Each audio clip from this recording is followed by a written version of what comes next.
All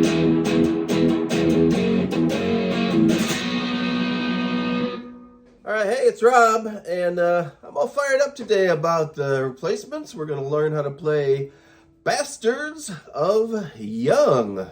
First song on the second side of the record, Tim. I'm thinking about the Replacements today because today is the day that they released the Let It Bleed edition. A totally new mix of the Tim record. Honestly, I never even thought twice about how the record sounded.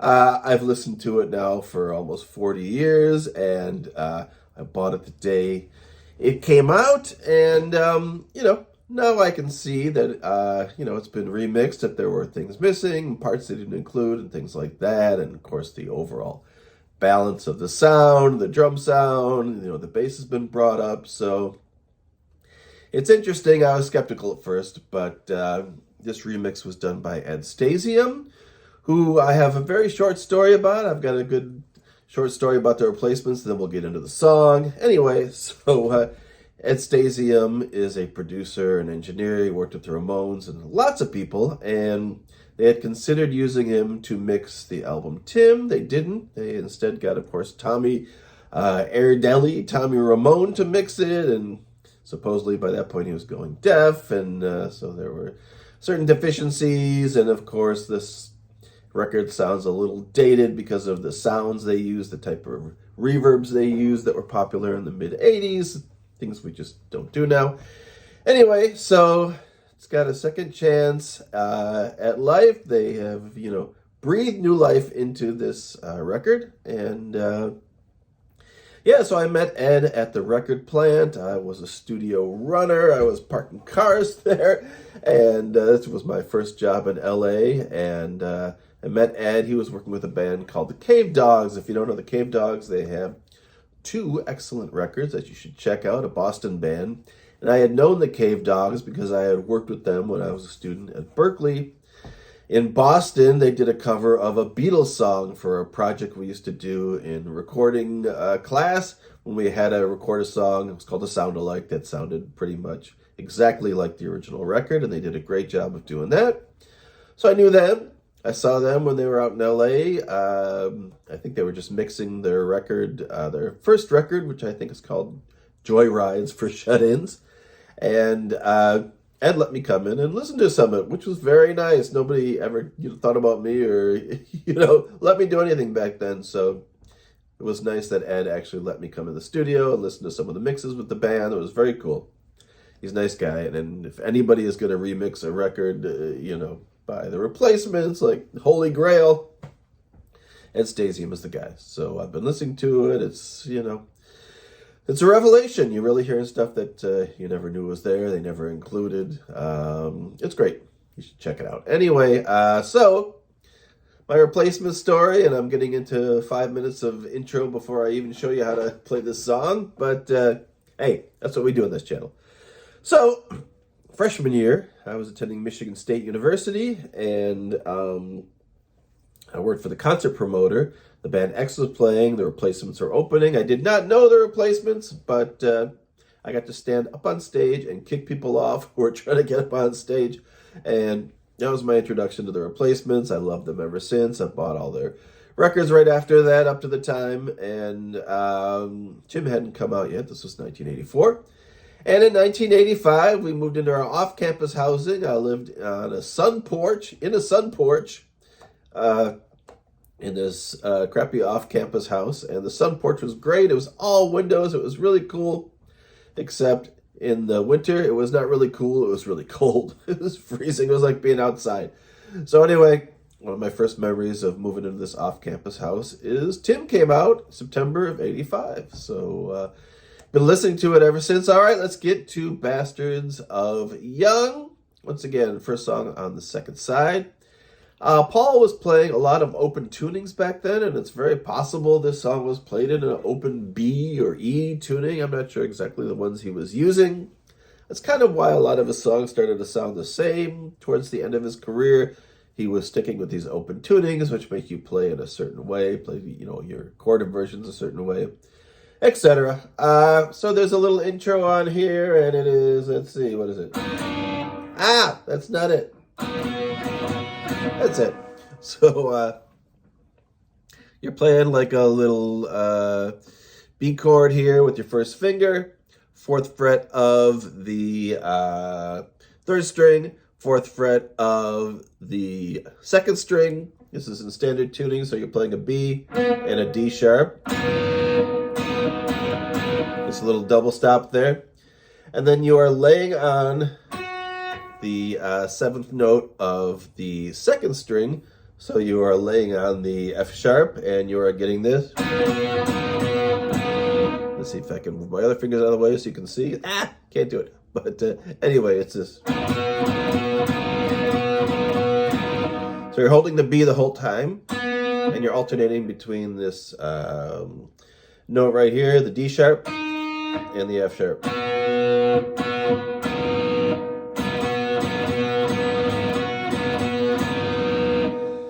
Once you got that, all you got to do is lay down your 3rd finger on the 4th string on the 6th fret, and then move it up 2 frets, and then back to your original. So the whole riff is. There's lots of different ways to play this, and I see people playing it different ways on YouTube, but that's how I'm doing it. So once again, you got your bar here, your little bar on the 4th fret of the 3rd string and the 2nd string, alternating with this note on the 7th fret of the 2nd string, and then hammer on and pull off a couple times. Hold your bar, lay down this finger right here on the 6th fret of the 4th string. You can play all 3 notes. And then move that shape up 2 frets.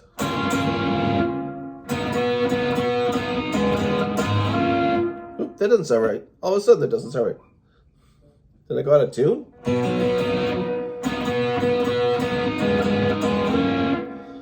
Ah. It's not that. Okay, so you're not hitting this note here. You're only hitting the 2 notes here. So you got. All right, so you're just hitting your 2. Let's just simplify it.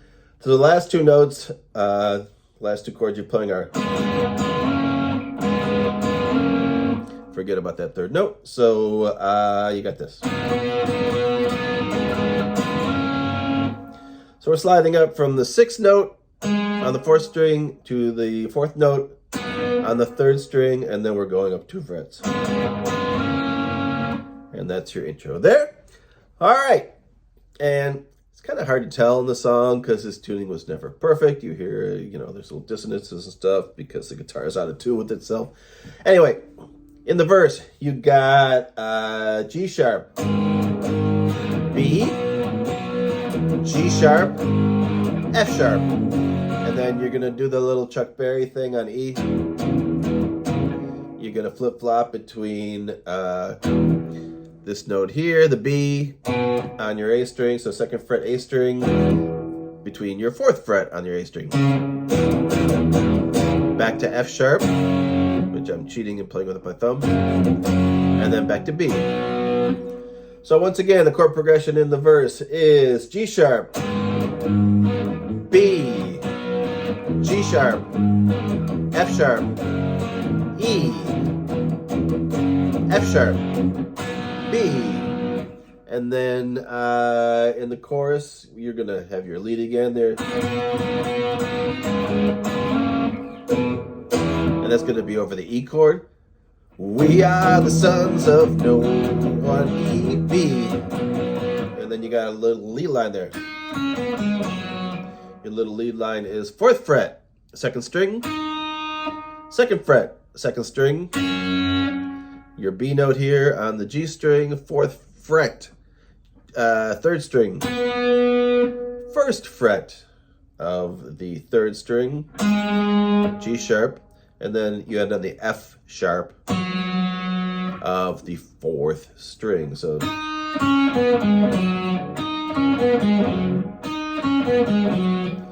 you got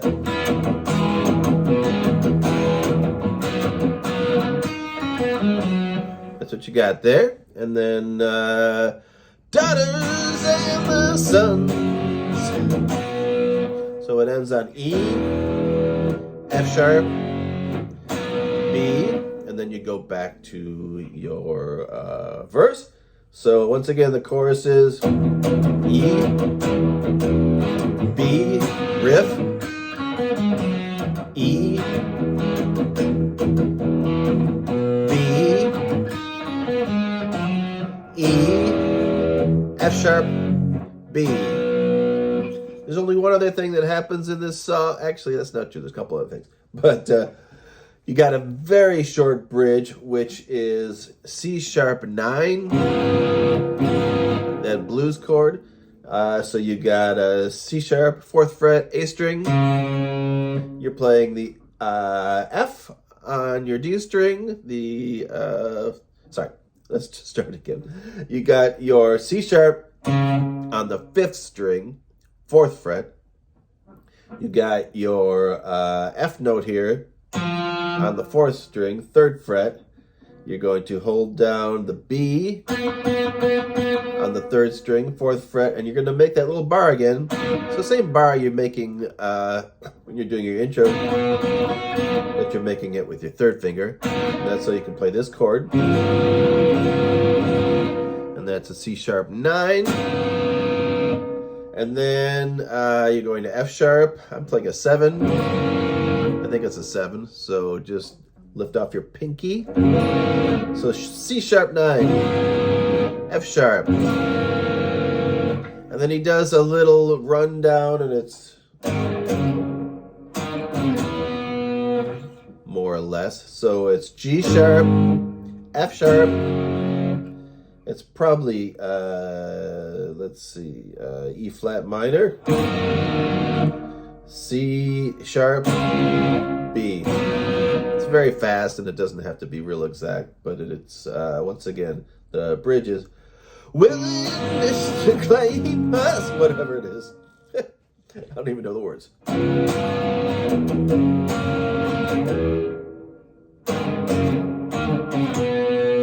You can also just do it in octave, so it would be what.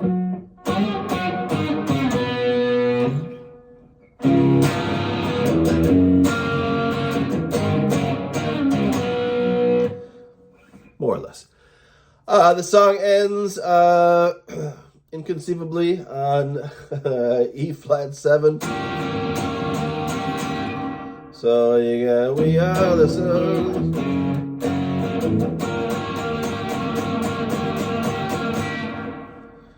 Make a choice, make a choice, make a choice. All right. That was my very impromptu first time through me learning this song, finally after 40 years, lesson, Bastards of Young.